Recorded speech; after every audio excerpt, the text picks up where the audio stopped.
I'll never forget the exact moment Karen's face froze. That smug, self-satisfied grin she'd been wearing all afternoon vanished the second she realized she'd just called the police on a regulatory attorney.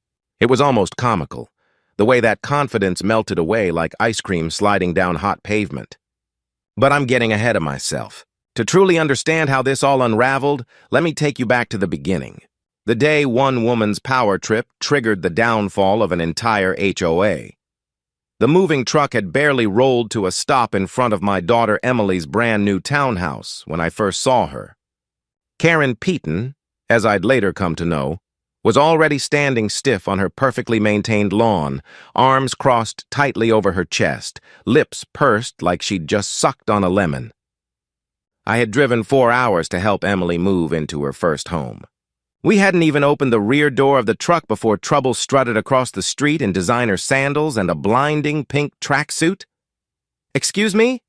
she barked in a voice sharp enough to strip paint. "You can't park that truck here without the proper permits from the HOA board." Emily stepped forward, still beaming from the excitement of closing on her first place. She extended a friendly hand. "Hi, I'm Emily Dawson. I just closed on Unit 47 yesterday." Karen didn't even glance at her hand. "I don't care who you are," she said coldly. "That truck violates community standards. Commercial vehicles require authorization forms filed 72 hours in advance. That's the rule." I set the box in my arms down carefully and kept my tone level. "We're just unloading some furniture and boxes. We'll be out of here in a couple of hours." Karen whipped out her phone like a deputy reaching for a badge. Click. "Illegal activity in progress," she narrated to herself, snapping photos of the truck from every angle. "Unapproved commercial vehicle. Possible damage to common areas." Each flash seemed to dim Emily's bright new home energy a little more. "Ma'am, I live here now." Emily tried again, her smile faltering. "That's my dad.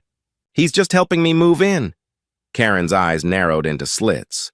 "I'm the HOA president. I know every resident in Oakwood Commons, and you're not on my list."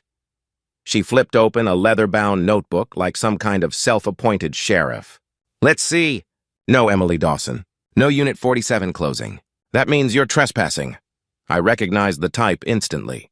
25 years in regulatory law had taught me to spot petty tyrants, people who confuse a sliver of authority with absolute power. "My daughter closed yesterday," I said evenly. "The paperwork may not have reached you yet." Karen's face flushed a blotchy red. "Are you calling me incompetent?" she hissed. "I've run this HOA for 8 years without a single complaint." That was her first lie, though I didn't know it then. "Nobody's calling you anything," I replied calmly, lifting another box from the truck. "We're just trying to get her moved in." Karen stepped directly into my path like a sentry at a checkpoint. "Put that box down immediately." "I haven't inspected it for prohibited items." Emily stared at her, baffled. "Prohibited items?" "Dad, it's literally my kitchen stuff." Karen jabbed a finger toward her.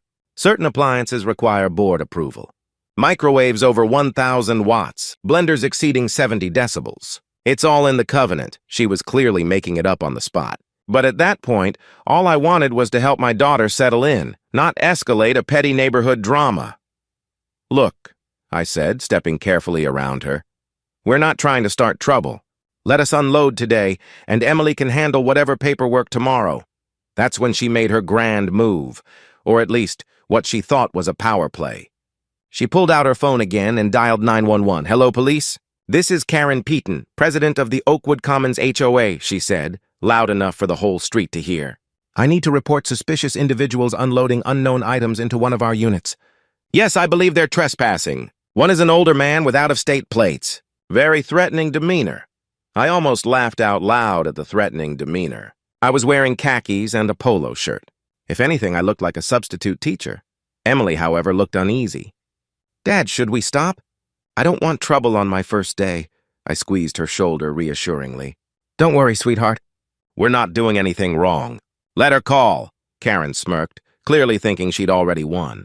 "The police take HOA violations very seriously in this town," she bragged. "I play golf with the chief every Sunday." Another lie.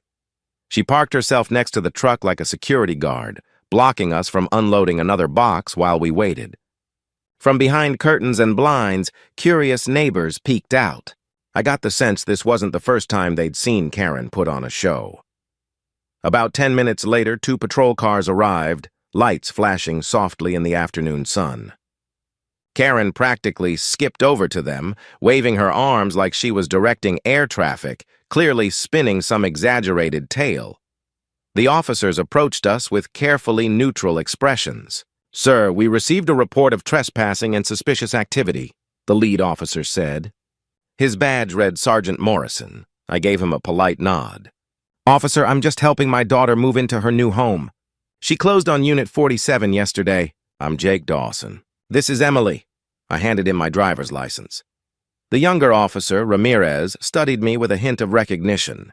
"Dawson, Jake Dawson. Wait, aren't you the attorney who took down that HOA in Riverside last year?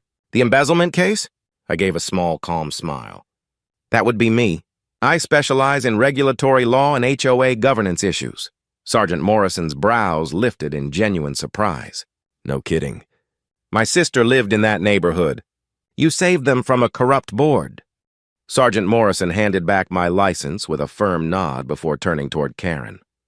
"Ma'am, these people aren't trespassing. The daughter owns the unit." Karen's face cycled through several shades of red. But they didn't file the proper permits." "That truck is illegal. They're violating numerous covenants." Officer Ramirez flipped open his notepad. "And which specific laws are they breaking, ma'am?" Karen sputtered, clearly not used to being challenged. "HOA rules are legally binding. They need board approval for moving vehicles." Morrison let out a tired sigh. "Ma'am, HOA rules don't override property rights. They own the unit. They can move in. Unless they're actually violating a law, not just a covenant, there's nothing we can do." That was the moment I made up my mind. "Officers," I said calmly, "since you're already here, I'd like to file a complaint. This woman is harassing us and actively blocking access to my daughter's property." Karen's jaw fell open. "You can't file a complaint against me. I'm the HOA president." Ramirez's pen hovered over the page. "Actually, he can." "Are you preventing them from entering their property?" Karen instantly backpedaled. "I'm just ensuring compliance with community standards." Morrison had heard enough. "Ma'am, let them move in. If there are any covenant violations, deal with them through proper HOA channels. But don't ever call 911 for something like this again." He turned back to me. "Mr. Dawson, you're free to continue. If she gives you any more trouble, call us directly." As the patrol cars pulled away, I caught something in Karen's eyes. Not defeat, but defiance. A warning would have told her to let it go. Instead, she straightened up and doubled down. "This isn't over," she hissed. "I'll be reviewing every single item you bring into this community. One violation, and you're out." I calmly set down the box in my hands and reached for my phone. "Actually, Karen," I said with the kind of smile I usually save for the courtroom, "I think I'll be reviewing a few things too. Starting with your HOA's governing documents, financial records, and election procedures." Her confidence faltered. "Those are private HOA documents." "Not in this state," I replied evenly. "HOA records are subject to member review. And my daughter," I gestured toward Emily, "is now a member." Emily watched, wide-eyed. She'd heard stories of my legal battles, but never seen me in action. Over the next 3 days, as she unpacked boxes and arranged furniture, I got to work. The first red flag popped up immediately. The HOA website hadn't been updated in 3 years. The second, no trace of published financial statements. The third, no one seemed to know when the last real board election had taken place. I spent that week knocking on doors, introducing myself as Emily's father. What I heard from the neighbors spilled out like water from a cracked dam. Illegal fines for lawns half an inch too long, penalties for unauthorized flower colors, emergency assessments that disappeared into a black hole of administrative costs. And every single person told me the same thing. Karen had been president for 8 years without a single election. Mrs. Patterson in Unit 12 showed me a $500 fine because her grandchildren had parked their bikes on her porch. Mr. Singh, in Unit 30, was charged with flying an American flag, without the proper patriotic display permit. Hop Johnson's in Unit 19 had forked over $1,000. in emergency assessments that never resulted in a single visible improvement. But the real game changer came from Richard Thornton, a retired accountant in Unit 6. "I tried to review the books 2 years ago," he told me over coffee. "Karen said they were being audited. Then she said they were at the accountant. Then she just stopped returning my calls."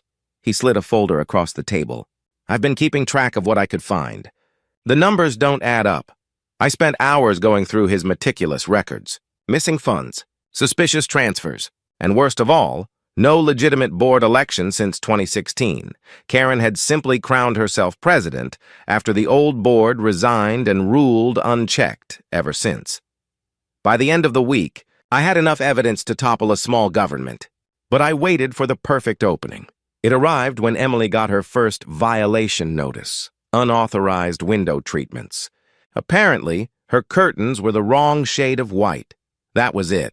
I called for an emergency HOA meeting. The community center was packed to capacity. Word had spread. Someone was finally challenging Karen.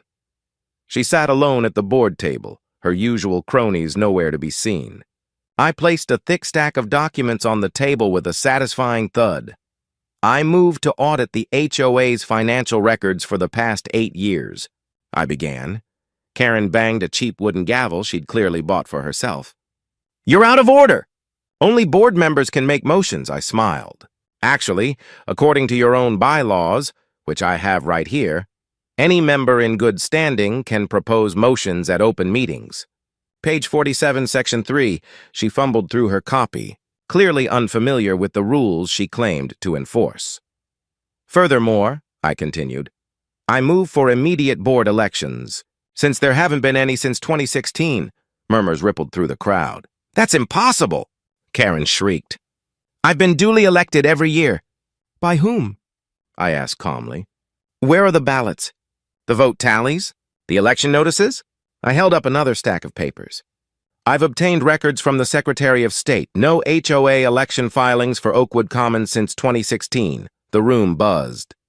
Someone shouted, "She told us elections were suspended because nobody cared." I didn't stop there. I also moved to review all fines and assessments levied in the last 5 years. State law requires public hearings, written notices, and appeal processes for every single one. "Karen, where are those records?" Her face, once flushed with power, was now pale. "Those are confidential HOA matters." "Wrong again," I said, lifting a copy of the state statute. "Financial records must be made available for member inspection. Failure to do so isn't just an HOA issue. It's a violation of state law." Richard Thornton stood up. "I second the motion." Mrs. Patterson rose next. I third it. Then half the room was on its feet, and that's when I delivered the final blow. Given the serious irregularities uncovered, I moved for the immediate dissolution of the Oakwood Commons HOA. The room erupted. Some cheered, others gasped. Not a single person defended Karen. She slammed the gavel again and again. "You can't dissolve the HOA. I won't allow it." "You don't have that power," I replied calmly. "According to your own charter, dissolution requires a 2/3 vote of all members." "Shall we vote?" The tally was brutal. Out of 93 units represented, 87 voted to dissolve. 4 abstained. Only 2 opposed, Karen and her friend from Unit 8, who owed her money. As the results were read aloud, Karen's kingdom of control collapsed. She rose from her chair, trembling with fury. "This is illegal! I'll sue every one of you! You need me! Without the HOA, this place will fall apart." But no one listened. The neighbors were too busy celebrating their freedom.